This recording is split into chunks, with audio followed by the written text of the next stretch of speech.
Olá, sejam bem-vindos a mais um estudo Visão Comparativa dos Evangelhos.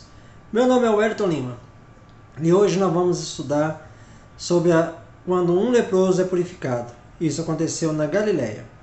Isso está registrado em Mateus, capítulo 8, versículo 1 a 4. Marcos, capítulo 1, versículo 40 a 45. E Lucas, capítulo 5, versículo 12 a 16. Nessa primeira parte, nós vamos abordar o que está registrado em Mateus, capítulo 8, versículos 1 a 4. Vamos lá? Mateus, capítulo 8, versículo 1. Quando ele desceu do monte, muitas multidões o seguiram. Mateus coloca esse milagre logo após descer da montanha, onde Jesus proferiu o seu famoso Sermão do Monte.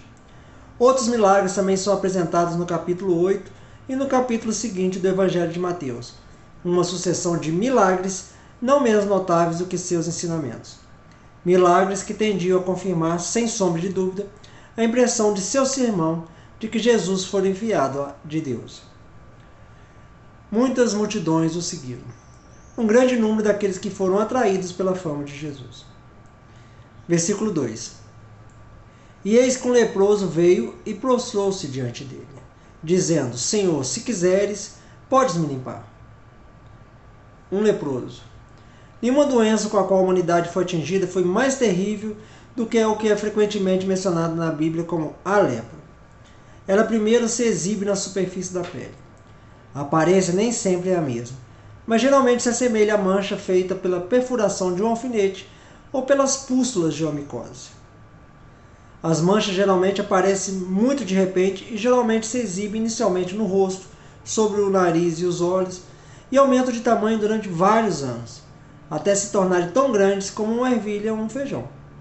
A doença pode apresentar principalmente 4 formas clínicas: a indeterminada, a borderline ou dismorfa, a tuberculose, a vichoviana. As manchas, embora poucas a princípio, espalham-se gradualmente até cobrir todo o corpo.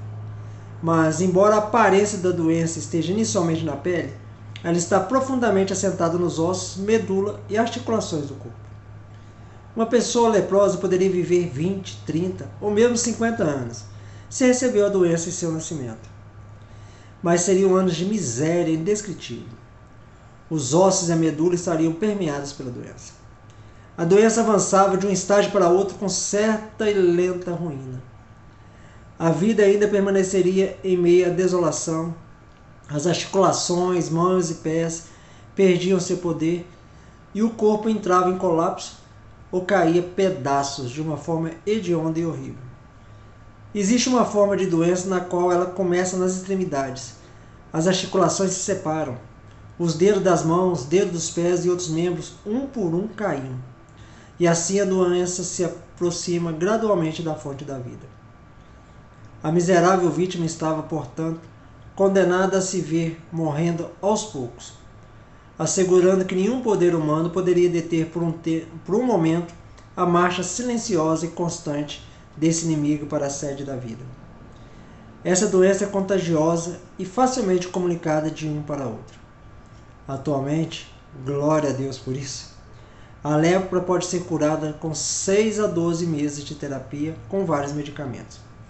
O tratamento precoce evita deficiências. Prostrou-se diante dele. Inclinou-se diante dele para mostrar respeito. O leproso se aproximou com reverência.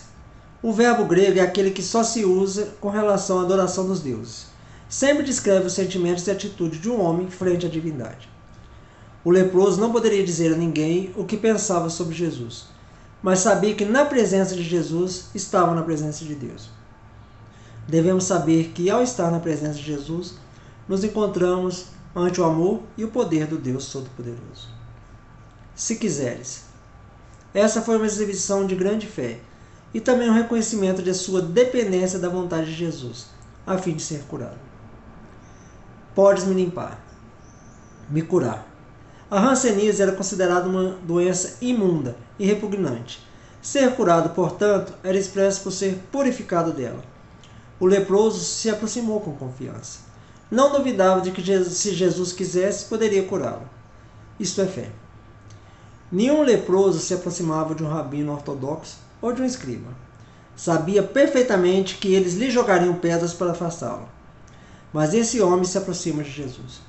Tinha perfeita confiança que Jesus daria as boas-vindas ao homem que todos estavam rechaçando. Ninguém deve sentir-se muito impuro para aproximar-se de Jesus. O leproso, além disso, tinha perfeita confiança no poder de Jesus. A lepra era o único mal para o qual a medicina rabínica não prescrevia remédio algum. Mas esse homem tinha segurança de que Jesus podia fazer o que ninguém podia fazer. Ninguém deve sentir que sua enfermidade do corpo ou da alma é incurável, enquanto Jesus Cristo siga existindo. Versículo 3. Jesus estendeu a mão e o tocou, dizendo: quero ser limpo. E logo ele ficou limpo de sua lepra. Jesus o tocou. Era uma ofensa para os judeus tocar uma pessoa leprosa, e era considerado como aquele que o fazia cerimonialmente impuro. O ato de estender a mão e tocá-lo, portanto, expressou a intenção de Jesus para curá-lo, e foi uma promessa de que esse homem estava, de fato, já curado. Quero. Não há aqui nenhuma súplica de nenhum poder superior ao seu. E o evento provou com a máxima convicção e com a demonstração mais clara de que sua autoridade era absoluta e seu poder ilimitado. Ser limpo. Uma única palavra é suficiente. E logo ele ficou limpo de sua lepra. Que visão surpreendente! Um homem cujo corpo inteiro estava coberto com a doença mais repugnante, purificado em um momento. Seria possível alguém resistir à evidência desse fato? Essa ação de Jesus é uma representação daquela mão invisível que se faz sentir pelo coração mais insensível, daquela palavra interna que se faz ouvir pelos mais surdos, e daquela vontade suprema que trabalha tudo de acordo com o seu próprio conselho. Antes desse milagre, o único caso de um israelita curado de lepra foi o de Miriam, registrado em Números, capítulo 12, versículo 15, onde estava escrito: assim Miriam foi expulsa do acampamento por 7 dias, e o povo não partiu até que Miriam voltasse. Tem-se também a cura de um gentio, Naamã, o general do exército do rei da Síria, como registrado em 2 Crônicas, capítulo 5, versículo 14, onde está escrito que ele, Naamã, então desceu e mergulhou 7 vezes no Jordão, conforme a palavra do homem de Deus, e sua carne se restaurou como a carne de um menino e foi limpa. Versículo 4.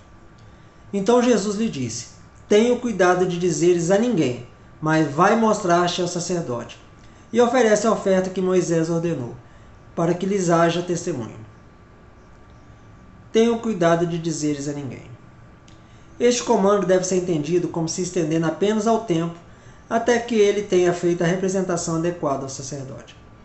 Era seu dever apressar-lhe imediatamente, como se Jesus tivesse dito: não demore falando sobre isso, mas, como primeira coisa, obedeça às leis de Deus e faça os devidos agradecimentos por meio de uma oferta. O local onde essa cura foi realizada foi na Galiléia, a uma distância de cerca de 70 km de Jerusalém. E era seu dever apresentar-se ao sacerdote e obter sua sanção à realidade da cura. Talvez também Cristo estivesse apreensivo que o relatório fosse antes do homem, se ele demorasse, e o sacerdote, por oposição a Jesus, pudesse considerá-lo uma imposição. Oferece a oferta que Moisés ordenou. Moisés ordenou que um leproso oferecesse uma oferta quando fosse curado. Essa oferta consistia em 2 aves limpas, vivas, um pau de cedro e carmesim e sopo, conforme Levítico, capítulo 14, versículo 4. Para que lhes haja testemunho. Não para o sacerdote, mas para o povo. Como se dissesse: mostre-se ao sacerdote e preste testemunho da realidade da cura, como prova para as pessoas de que a cura é genuína. Era necessário que ele tivesse esse testemunho antes de poder ser recebido na congregação ou ter permissão para se misturar com o povo. Tendo isso, esse homem seria, é claro, restaurado aos privilégios da vida social e religiosa, e a prova do milagre para o povo seria posta além de qualquer dúvida. O que chama a atenção aqui? O leproso acudiu a Jesus humildemente. Não exigiu a cura. Limitou-se a dizer: Senhor, se quiseres, pode me limpar. Era como se houvesse dito: Eu sei que sou um lixo. Sei que qualquer outro homem fugiria de mim. Sei que não tenho direito algum, mas possivelmente você, na misericórdia divina, comunicará seu poder a alguém como eu. Somente o coração humilde, consciente apenas da sua necessidade, é o que encontra seu caminho para Cristo. Então todo pecador deve vir sabendo que Jesus pode salvá-lo. Ele também deve sentir que não tem direito sobre Cristo, que depende de sua vontade soberana, e deve se lançar aos pés dele. Felizmente, ninguém nunca vê Jesus com esse sentimento que não foi recebido e perdoado. Espero que esse estudo tenha te abençoado. Até o próximo vídeo. Até lá.